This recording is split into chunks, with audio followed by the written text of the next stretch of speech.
ఆమె ఎక్కడికి వెళ్ళలే. ఈ స్థలాన్ని వదిలిపెట్టి మరొక స్థలానికి ఆమె వెళ్ళినట్టు అందుకుంది. ఇందువరకు ఆమె ఈ యొక్క బాడీలో అంటే ఈ శరీరంలో ఉంది.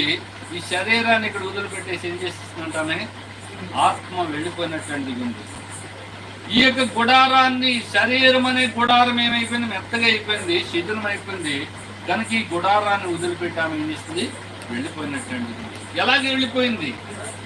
నీవు నేను కూడా వెళ్తాం, ఇదే దారులు వెళ్తాం.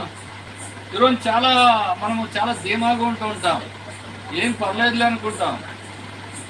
మన ధీమాలు మనకు ఉండొచ్చు, కానీ ఈ లోకాన్ని అందరం ముగిస్తామండి, దాంట్లో అనుమానం కూడా ఏమీ లేదు.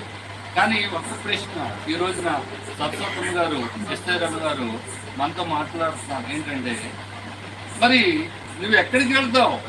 మరి మనం చెప్తున్నాం, ఏం చెప్తున్నావు? ఆమె దేవుని దగ్గరికి